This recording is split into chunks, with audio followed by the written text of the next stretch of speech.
How many calories do we really burn when we're out riding our bikes? Well, we know it's a great way of losing weight, so the short answer is probably quite a lot. But how do we really calculate it? How do we know how many carbs we need to consume when we're out riding so that we don't run out of energy and hit the wall? Yeah, put simply, a calorie is a unit of energy. So the more calories in a piece of food, the more energy that it contains. And put simply again, we can work out exactly how much energy it takes to ride at a certain pace.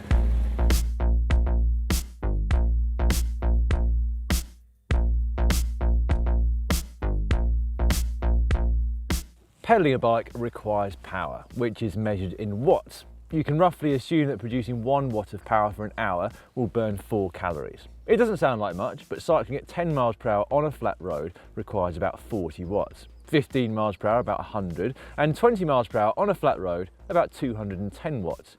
So riding 10 miles in an hour requires 140 calories, 15 miles per hour 350 calories, and 20 miles per hour about 700. Knowing exactly how many calories you're burning is going to require some fairly specific technology, which normally means a power meter, such as the one that Matt and I are using on today's ride.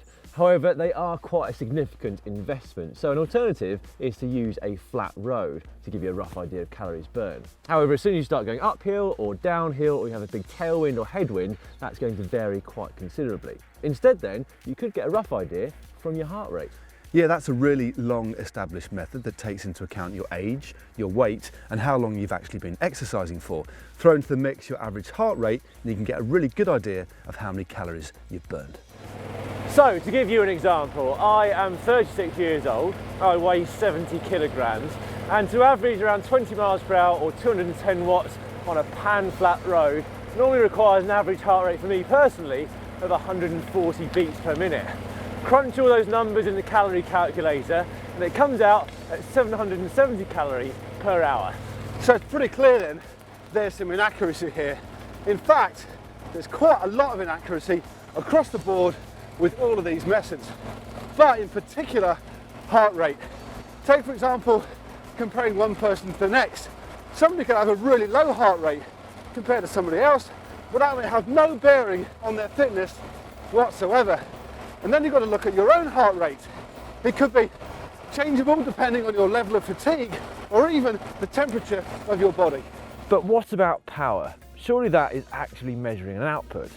Well, yes, it is, but in order to calculate calories from power, there is an assumption about the efficiency of your body, meaning how many calories are wasted when producing that power. And the reason it's only an assumption is because people's efficiency varies by up to 30%. To put that into context, that's the difference between needing 850 calories to cycle at 200 watts for an hour or just 600 calories. That's the difference in needing 3 extra of these energy gels every hour. Now there's one last element to complicate things. You don't stop burning calories when you climb off your bike. You burn calories just to stay alive, of course, but certain types of exercise raise your metabolic rate, effectively making your body burn more calories, even when you're resting in bed. That's because high intensity exercise causes muscle damage and that takes energy to repair. So, whilst you might burn 700 calories by riding 20 miles in 1 hour, you might find that this effort makes you burn more calories for the subsequent 24 hours as well. And if this is really what you want, high intensity intervals are what you need.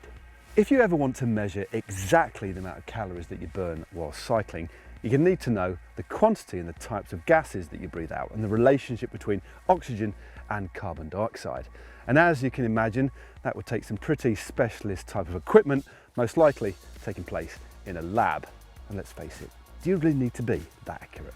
Probably not, but knowing roughly how many calories you're expending whilst you're out riding is going to allow you to know how much you need to eat or how much energy drink you need to consume in order not to run out of energy whilst you're out on your ride. And actually, any ride over 90 minutes is going to require some kind of carbohydrate consumption, even if your main aim is to lose weight. And if that's the case, it's restricting calories off the bike that's going to be more beneficial.